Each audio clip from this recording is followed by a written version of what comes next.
bela ala hawla fannaji fonko surtout ne jibero ke de comment faire le demanding ya jame sanyi morning fly wala Gambia parce que adam baro fane sanyi sa woni fane ke bal bi na arrêté ba fala mole yi wala fannato nyim groupement sakunda flo ibe jumala develop mbasa manam banko mole bimbe stricto de especially on that. Okay, assalamu alaikum wa rahmatullahi wa barakatuh. Natomu Cerno Muhammad Ba ndesteri latri kunda janne ha yalon yirwal molka foye ko nyin Gambia amandia adiata barinte na jero nka foye ko demokrasi banko be tenkur nyami bari domoro la fengo wole mol kolo yande bake president baro nyante ka ko jube bake anilla ministal be nyanta si wo domoro la ko anyanta ka wo jube bake because courant la fango buka wofo because saying a beste bulle ameta amanta bari domoro la ko anin loi school anyanta ka wo jubel bake because loi sol be serrinne fengo bel be serrinne na e mol mako yewo tala ngamera abe febo la nyin government on bae na e nyim mom tala aka affect la government o aka affect bake nka danile aywo ko jube bake because hani sefa ni ju currency jube ika 650 landi pour ka 5000 francs CFA soto yalon ko do ka ji bake jamela ero wo mantara nyam mol man hani ka wo fenkela sa ka samba wo dulato barin ka dani president la bawo ayo ko jube bake do moro la fengo ani CFA la ko ni especially ni be fundi la ibalo na le bar ni be Gambia janni ibukalo because especially ni $10,000 sile muta yeta CFA nyini hani 50,000 ibukaso hani 50,000 ni be 500 jubel bari nyanta ka wo murundi wo nyama ka gamen sol mako because some business all ka funti banko kan kata bagas nyinol Senegal ka nati janne yalong natara wo sefal be serelin santo ni e baga so sang ni e murundi jang fana e kamol mimbe jang e kawolle bat because ibukata je yes baga sero sang yena jang ya tala yeboy business o mantara wo nyama ite fana nyanta ka fen soto ni wo fen soto ikawo hajol jarale ya moyle so najero wole mut nkawole advice jamela go asafurla barola government nkawole advice ha abudu ya ye fannal mi ma me yanke kumada wala mo kodi falin la fannati bawo Gambia be ya fa to nyaata nya ya jamela jamano kodi falin wato la fannado controlo bi jele ko do fam ala man sakunda ka wule ya ko do manya tambela nyi nando ka lo wala kam bar Gambia sa ndeng free market se mo le bi jang ay mol batandi o ko do la fanna en fondo andu yebal wala fanna nyi fanan amma bar ngaji be yiri wala fanna dafa ne be mo ne fono la nyi yirwal fangnol ngaje street ole ka yirwa bar mol man yirwa folo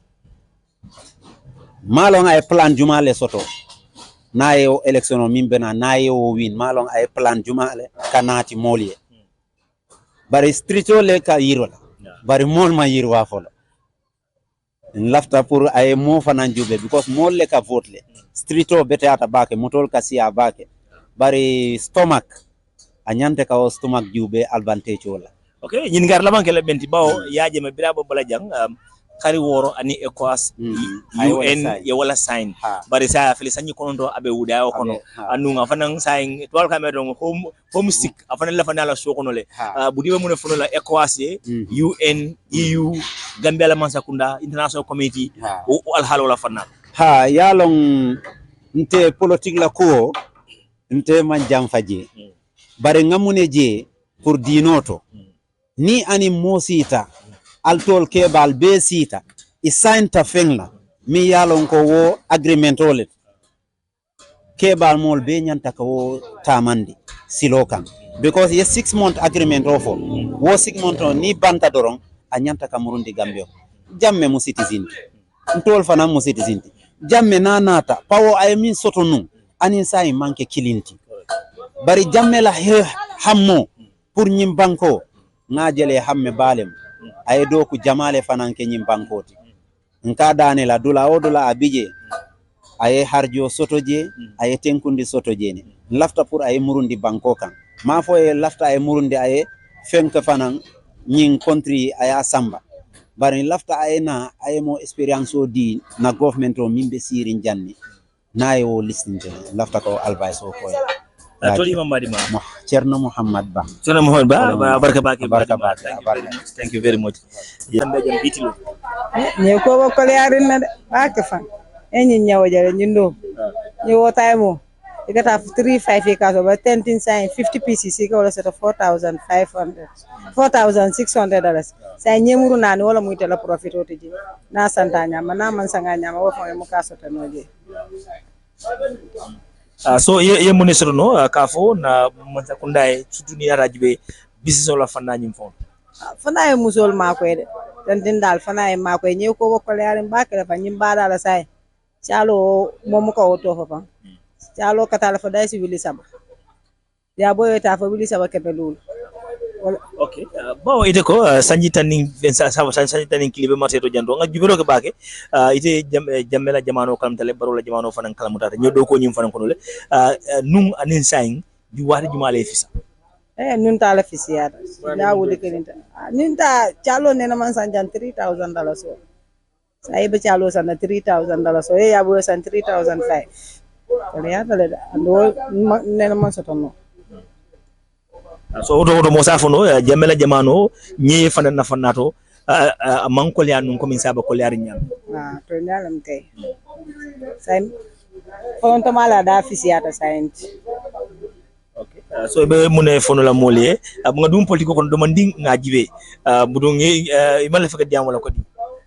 politiko kay ndata politiko abarga bage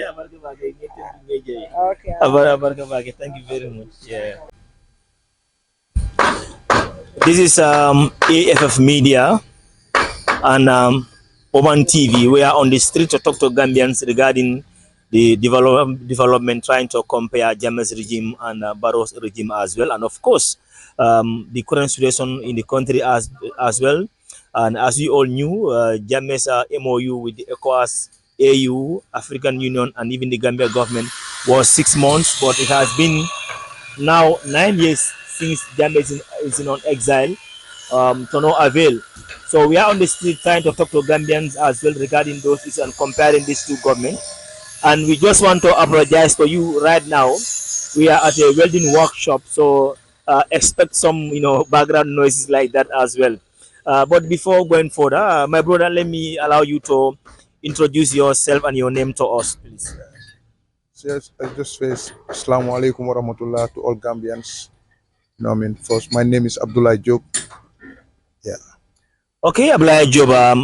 let's also tell us, because we are trying to compare Barrow's regime and Jammeh's regime in terms of development, first of all. Yeah, in terms of development, so far, Jammeh's regime, all development which was there, even they are dead right now. And we don't have no new developments from the country. If we say even development, it's not like the way it should be. Yeah, because most of the development I see is kind of maintenance, but it's not development, because it's something which that it was there and it have a problem. They don't have no maintenance team, so they bring a company which should give a new structure to that, but they just come and make a maintenance. But that's, you can, if you said 100% of development, 50 or 40 is the new development. The 60s are all maintenance. And during Jammeh time, we see only new developments, which that with strict, guarantee. Because all those roads you see during Jammeh time, Jammeh himself inspect the road, and you have a good supervisor after the road. But even the new development you have right now, go and survey all those roads right now. Like this road we are in right now, it was just like a couple of years ago. Look at it right now. There is nothing to, to look after, and new development, I don't see much about it. No, to be honest. If you say 100% development, it's only 40% you see, which is new. The 60 or even the 70 is all maintenance. Yeah, if you talk of development, the current government, they will be talking on road infrastructure. But as you know, our first interview was talking about the food, even money exchange rate. Jammeh's time it was controlled. Now there is no control when it comes to all those things. So what do you have to tell the government, particularly regarding to those things? They need to take responsibility, because during Jammeh time, a lot of things are there. We Gambians, we are the one who have the responsibility of those things, and we are in there. But if you look at it now, Gambians have like 30% of their own thing.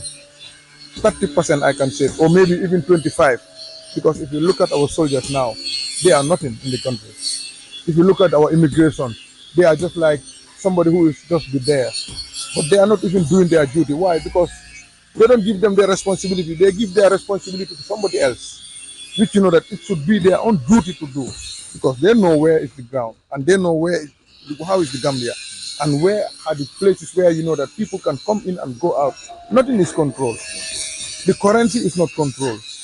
Yeah, because I work at the industry still now, even though I'm launching my new project. But before, if you look at the currency and now, there is a big difference. Okay, we'll come to your project and other things, but because of the fact that you are talking something very important, trying to compare Jammeh's government and Barrow's regime. Under Barrow's regime, we're talking about the foreign exchange. It was totally controlled under Jammeh's regime, but now it's a free market system. And then you look at the high price of commodities. Basic commodities in Gambia now are going high every day. Even the rental fees, everything's like the country don't have a clear clue of which direction as regarding to our movement. Because in as much you are saying something important, I want us to talk in Mandinka or in Wolof, because of what you are saying, it makes sense and it's very important for Gambians to hear this. Yeah, you want me to say it in Mandinka or Wolof? Yeah, I can say it in Wolof also, no problem. Like just, you know, what money kalan, a very currency bila and development. Man, suma wahe man lawa, because so we say money development. Suma granddad dafa bokk ci maison development, suma dad dafa bokk ci maison development. So man right now dama jël in charge ne man tamit dama bokk ci maison development. But suma granddad was working with Saidaro Keraba Jawara. My dad was working with Jammeh. But me, I'm the one who should even work with the current the government. But I don't see no movement from them, because I launched something which you know that they are the one. ñom ñoko wara def. Sen ñom ñi nga xamné ni from Barrow down. Well, les ñu affaire development. Mais so way yokote development. Noko mëna compare Jawara ak Jammeh ak Jammeh time and now. Luma la mëna wax motax mané la né comme luma la fëlé la rek. Dafa melni sonné 100. Jammeh time da nga gis ne development was going, everything was there. Not ne like dafa wara nek 100% comme time bobu nonu mën nga xamné lu bari dañ ko liggéey. But right now dañ ko maintenance. Jammeh time you have new projects. But right now projects yi nga gis fini yépp ñoo development yi ñoo wax yépp most of them maintenance la. Tel lolu non du liggéey yoon bu est. Suñu OIC road bi sax du liggéey yoon bu est de. Li is a maintenance. So xolé yoon bobu nuñ ko liggéeyé du nekkul ne comme dañ ñëw xoli lu es tek lu es non ñom lu fa nekkon lañ jël recyclaat ko yokaat lu something else on it, but it's not a new project. Dañ nan so démé ay xapalang lañ ko do xawma province yoyu yépp bro yoon yoyu ñu fa won neuf na da nga ibi new road ci da road yang fa won nga nga may ni lolu da nga ñëw maintenance ko defaraat ko mu nekk lu es fi dañ soxla new project so xolé ci biir dëkk yi fi bii moo nekk new project yi ñëw daaneel jubanti kër yi defar yoon yi si biir kantul fii ñu am yoon yi connect loolu moo war a gën a génn fu mu nekk ni connexion bi mun a daw yaa gis ne highway bi dafa mun a free but development bi nga wax time yi Jammeh da nga daan gis development bi dafa dem rapidly but now projects yaa ngi nii dafa toog 2 years benn tali sax duñ ko pare. Well, léegi tam ñu waxal leen mooy Jammeh dafa bàyyil dëkk bi ak based on agreement mooy EU ak African UN ak African Union ak Gambia government mu mun a dem outside on exile based on MOU for 6 months waaye léegi 9 years ba tey Jammeh on exile la nekk la mooy sa kaddu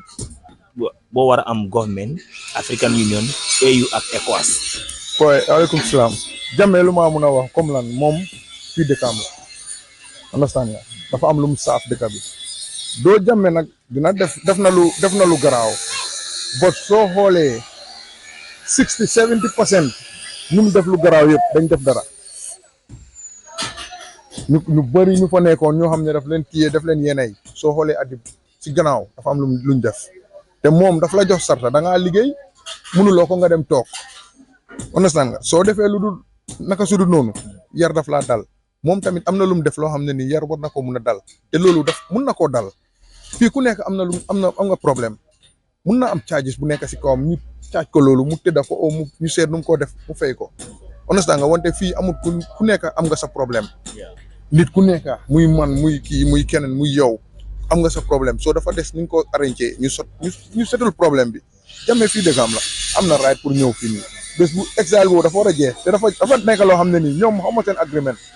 bot dëkk am la lu mu def problème la su jeexee jeex na mun naa ñëwaat dëkk understand am na président yu def leneen bot bu time bi jotee dañ ñëw am nga maay nii moom am na ñu fi baalaloon ñu ñëw Jawara dafa dawoon wante daf ko nifin mu ñëw Barrow mu ngi doon wax ne Jammeh dafa ñëw because dafa soxla kaat ci gars yi soo mu ne gars yi ne Jammeh dafa ñëw léegi lan moo tax ñëw fii dëkkam la understand nga maay Jammeh bu la kenn na man lu ma def dama doon happy su fi Jammeh nekkoon because dama xam ne moom dafa bugg a loolu Gambian bu am xam-xam bugg a génnee sa xam-xam o African bu bugg a Jammeh was a pan African mun ta génna even su nekkul Gambia sax mun naa toog beneen African country yaa ngi understand am na lu mu liggéey ok balaa ma bàyyi la rek boo sax dama la fekk tam yaa ma doon wane yaa ngi am ay project lan mooy sa project boobu ban façon project la waaw ñu suñ project bi is nation development dafa ëmb nation development dafa ëmb youth empowerment dafa ëmb recycling understand nga because skills yi yëpp mu ngi fa because machine yi nii ñu dox fannato ko yiwa development o barola fannani Jammeh la fannato fanna jamalum birim marché to wafirolo mbang ani hando fang molla tankolo mbang karangala fannalo fannal milyangi manke kilingil bebe mansa kundala kol kono ka kolta ka sonani bangu diwne ko min jamla dole men fo kaduma nindaron ka fonna la molale wolong memo ate marché kono wafirlade pour stiol ko itega wafiro ke puso kono ay ka men taw nim fe masan dole ko la wafi ba ni muta wato wade KMC police le muta ja wato wadrong ka foy dalsi ke wili kilin dalsi kemelul andu ni ojo e ko residi la ka bele jifol kono akata fanga si nyaawo woro wulay ka muta men jo asiata wili woro wuloti anu atata nun kata puka fanga yiri wanda man nanu anu ako say nga say nan so nga do gambe jang ba na rafa nan say marché fanga yo fanga kolle nda blokono ay wosi ko la bake fam fange ko keta kolle akoti memu la kolle ati anu do fanan diamta kayiten do ke fanan ko bagasol la dala la fa sudu ni data ka fon be won nan Senegal la do jede fanan fon la sango dañim fanan keta fendi me yalon ko ay batandi bake fam fange amunta ni be mu kuti me yalon ko ay gambe dum lu batandi na marché ni fanan ko bi mbol joga bawo ni ko jirwa Jammeh la jamano ni jawra la jamano ni Marcel bolo kono karama bolo kono seno fanna jamaale be be kono abe wate bunda kin la fanna la fondo so se cross do ka ko bela nimmole kacha ka duro ka ko la bake fam fange assalamu alaikum mero la ak sama ni ma ko tan nafa na le kacha la kay inde gudu man indro Marcel al halo dro sa jamno okay Mohamed ngana mbadi nandi dala jan no fane kacha do mandi munda dombe later kundala Marcel kono mbadi mangate tarri defana ngamaran do ke ko di magata ebeta bol la bang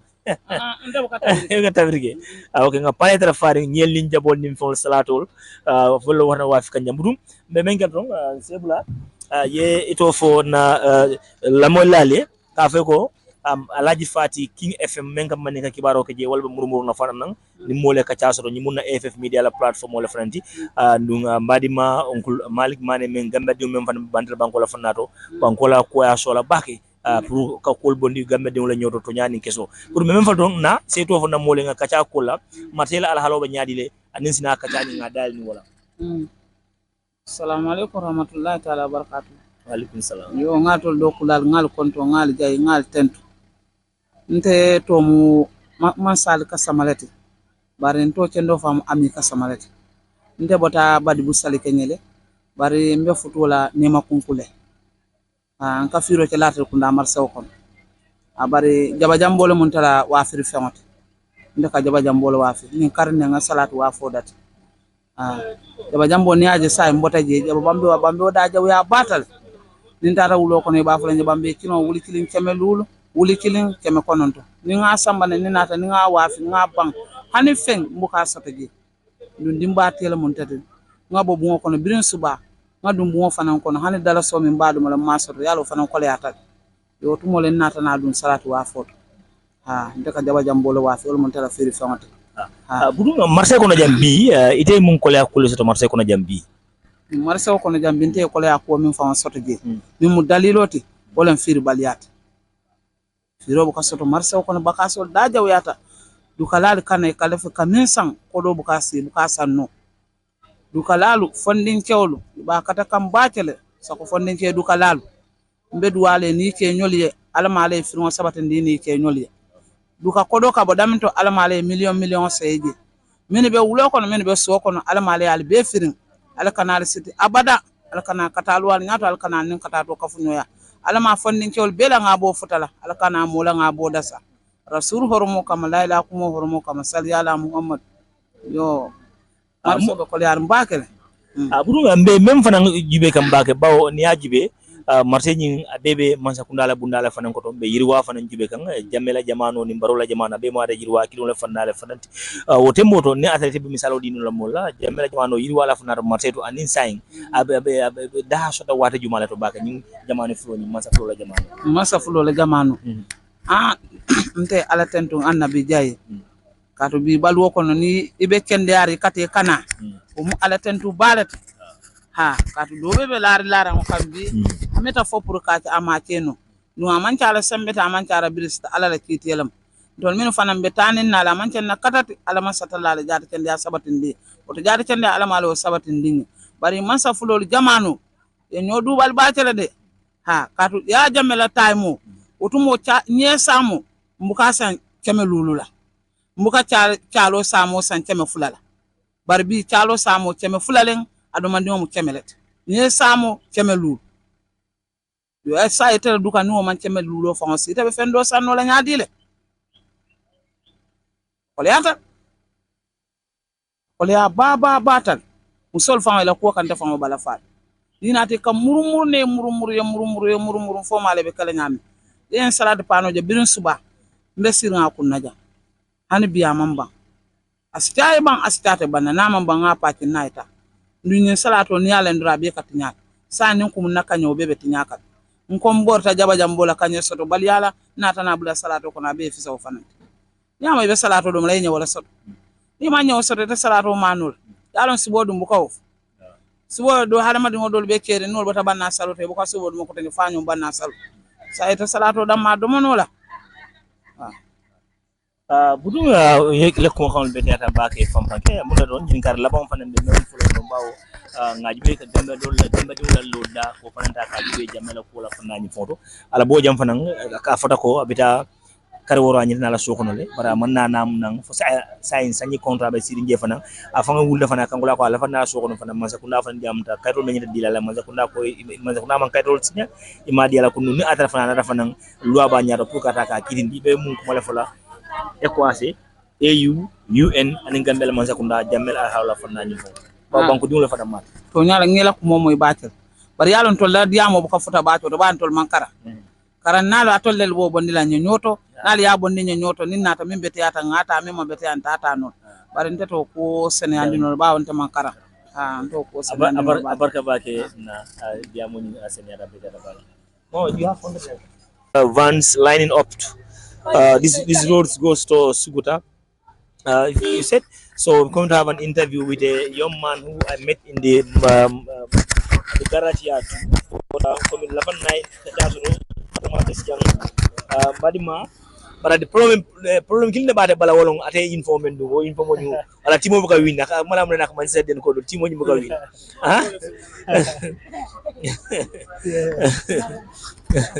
Okay, so mbadi ma lafanga men kacharon be murmuru no ninga men no kacha bankola ala halota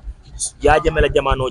barola jamano ko yala fannato wol sunata wata jumale to pour molli mel loy safo bol ñi ga burunga se ñi ga don jameni barola jamano yete ba kompiano nyaadile ni sa kompiano isa kompiano because ngebi kalamudan ngaya jamela time nga kalamudan nga baro time kalamudan ya de mela tam da kayna adiaran da banko skot barbaro tam la te gana free ta do man because democracy lam isu kuma do fonole utar kaste sotla bani ta dia dam madam mala ninka hasil ile banko ke sila laje ya de mela tam diar baro la tam ite la fango de du kon de 2016 kana 2017 ngam men sura nin sa ngam men soto no ni adi ver ndef wata buka continue karo kata la kafa buka men kam fo so buka bar 2017 nak trafic ko no baji ka teje forena teje ndamal basandula trafic ko de forena ya betal o dama fo dama ndef fo fonde ay fondi barola bu ko ndola sembo muto lati nin kumbota bi nyanta mako banna trafic ko ndola dan sambo ko diso 2017 biri ko be nim kekelte borla momo muto sang ni men because sin telefona manda to do mbedane ko mbuka doku ko sa wulta nga muto ni mbadi wala muto sa yadin sa mi do ko sa do ko en fana ko sa en kana ni fite no mbata men so je say hani men manque de foti e kabula commercial véhicule mo be yalo ye tuna baro jamano kay démocratie lam bara jamano ma isiya ye the since is hard luwa sonde baluonde manonde sukuronde te fem la bele set kunum fandal men la sam fresco mo programme ni wala ko $20 men lado yes men dasul say ko $20 nko mbasa na ngaji be ngabay ndala nga men law dan because ndo sana $20 ngata mburo foni mboda fonga sa wala sa dan kama men law san $20 ninga emben lo kan telefon ni ndon men do sa kon do drive phone do ta fala baroy de ni en kekel ye be ban mba fala ba ni mo kan ta fala baroy because ndo bata kanjol yewulu je ko do nyin no jak ye mo do fonga se man ta to do mo be Europe ye ma ko pri fane fan sot ne bu ka sot no because muna tinna they are all foreigners ya lansino di bella tu itadda o da be tu menu kadda ba ka boro woli ay kadin tolla mana be sonnon dum telefon nga moto so mi an ko kay yus jang ama yisi nak bro ngam fo mi anu wata am tel non tebe traffic ko nga taxi boron dile nga sebil sere boron di nga vano boron fem be gambia asko non des même fo na be siala bakel ko so nga beleke ñim banko kullo secret bi dada ci ma be nga belon because nga commercial véhicule nga bon nde sa 10 years am driving ni ne dindiya mira traffic ko duna bakel ba 27 ni ga 28 ka anin santem no bro sawni banko le mo bu ka chekino de wala ni sen ngamiran ka fo nyulu maybe fo bu kantul la kul fo bu ka ko so maybe kam ko because ka fa lo gambe fo ni jël bu ko son do ko wala ñim banko do ni bi an muslimo ni bi kale la ñim banko ka ko la gambe ko la fatale ndolla sara ni ndojo because dara fo ndola alhamdulillah nin traffic ko tara fabi dan ndola sara di fo ndola bu ko sara di ko mi bar mol be banko ni ko family ten ndol fo do be mi ko musulati yelle mu traffic ko tilo bu ka diya kana fo ndola mi ko di nuno ka fo ñum fu ni na fo sab ko fu natna do ko la ko do bu ko sot ko le ka ndum dol be je bu ko la fi wayfo ye ndola kay be men du wala ñum banko ka be kayro mi ben ko dina ko ale ko nda ko ñandi ba fa ale nesi kar de fo man do ni stress lo kata do ko ma mbe kata 7 days so ye bamato je ye famato je ye le famille ye le fo be bi $45,000 ite fam fa ne de bokala kulati nan because xamu wala ka jongo samba because ndul fanam be dan at least mbo dan nyanda ka ku mek jan so wani bu ka fo fen so je be kala nyaadi le in karaso ko mo mbe be dan tu mbe ka do ko around 7 o'clock le sudo 10 half-past 3 kara jan soron ina de wato de samudo so yaw do ko be kerin ok bar sa ndol la ni ku ya ko men di ba kan ndol la jam gambia fa be ñing kekelu drafo ka kekelu compagnie bakel ñun drafo la fa na sembo belalde drafo ni ndol ko monde men kana mo saray de sotlo so kamera sotol nganyo ko le dawdal be stop bu do sotlo am jandi birika ba ni dawda yalla mo man kuno so momo te dum fayni la sembo lem ma fo dalo silo kay min jare ko be ko la mo fo de bar momo ron ni be gambe banko kay to mu drafo la silo be tabu ete ka rok taxo ete ka buru silo kan e de nyando sotlo pour ka diamuno ni ko la ko soto gasolo dum fela ala lungolo kala fal kunum fa ngaje 48.6 gasolo sa mel la fa ko akala fale paso dak ma duway la fa man la fa because mbañol lim fa ñolu bari ñol nabo la ka paso dio paso bi ñama to bar gasolo kala fa bakel duko koku ay kañar rek wala kum wol sim defe bono fon da nga so don sum fono gara so to yala no den abudu jeni mi danon ka nyini kala killing me yala ko kam mol nyini kala bak bawo ngala ne imu yafo nyamen re mede driving kono sanjitang andung ngalon defanan 2016 jamme boto jan nyamen ani alhalo blar nyamen bawala bojang katol finde defan ka fo kar woro ECOWAS EU African Union Gambia la manse kunda MOU wala sinya purayna bara saying sanyi konta be wudayo nyi fanan kono amma mem kartam bila sang ko do men boda kono afa ya fanu ala fana lo su masa kunda wulda comme diamo men ka bolo nyi ko don nadu men kele ba jelele mun don saying la fay iduma nim fo fanado bawo banko diwlon anyando so kana nim fo fe me laari njaay la bar mo la right lon pour na banko nyi kay se mun fo no yamaro meta ECOWAS ka AU UN ade man sa kunda ko finally ko iyo fana jele nabora gam muslimo sa africano a president nte nya men jere life ninga men jere na jamano ko ni nen dindiya e ka ala fu dara bari malla alala ala e ko man sa sanji tan ko yekko do soto yela family bo ni foore yakono sanji tan ko dunya be suute fo me tabo o me wasaba overstay wala ñu be to overstay man betea nde ane ale ngi ko man sa 6 months ay wasa because munatin na 6 months ha ibe ga wal fade mo 6 months ha mbiko ma na ngofo o 6 months do kono ndebe sturo kulu kan sanji delu sai anim fansi one compound ma soto ani e fidde 300 by one month 9000 mbuka soto ninna man sa 7 months 6 months nyanta sarbe la ni ko ja kayan afrika man sal fon le ila nyinya la ka ila jawya la kala bang ila jawya la kala boy masi bot mo tam limiti ko advocate tam limiti bu ko le respect hande fon damma ni ko mo le findi president adam baroko pour akana ndel be kala mo fu men be findil go sum basan dala kote ke bala mudu bari mo le be kadde fa to anu wato men mo le indef yemem fa ni bi be nyame man kilin yadde men adam barol be wol kan te fo bu ko be fa so yadde men obaste akidan to nyala ndel bo to badi bule ndol la badi bu même be je ndol mon sul fa mo sey fam to samba badi ko rek jine school high school silo kurana bele beje kun fam mi da fi na kuran ko ko badi kuran bu ko tawato us ndol man dalo because kuran system to nyala be jatal par africa man sal to nyato nya newani wala ke batani andi mel fanam be ko because dolo baro man sakunda ko defo nya fano dolo be jamande birim baro banko ta on nata jango man do ko so jamo on nata je ketan ministre dolo be jong ko nabro dolo yalo ina man kare fajo sele banko mo sanin ko fari ko jowi tawlo ko jowi tanse yepi ko foji la free dimo free fongo fem free yak le fara baro ji good so wala be keri jambi bar mo bi yalon ko nyanyam banko kan ko la be jam no ya de me fana la na asina no because gambe di ngolo mata bodo jam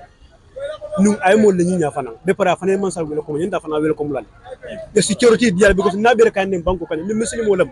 nu ngay banko muslimo foru la jama bala kanan ndol la fara fani bulu be men ko ala timole fanel fati banel fara tile school hani bi be karanka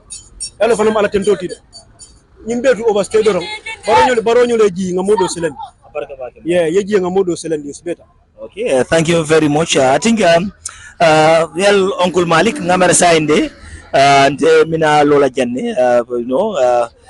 nga lojang because talang luldrong nga program so King FM bari ngamara nga nyin kacal mel fanketeng mbella fla nga taw dul kaca mole radio to mole kol ke be kaca kala so mo ni be gambe be mo lamakam 5 o'clock 94.7 yella mo King FM ni interview mel ngeketeng ni nga shot no cameraman bulu audio do pile la jele ni ma shot no fanan sining se do ken na news ko no bawo kacha ko mari mbal fota banko la hata bala fa warta bake ni gambe dun kacha ala yen drive fola dia mo mole ay ko lame wosi bunda niama ni eta fo eta kanyine talale woto ngamera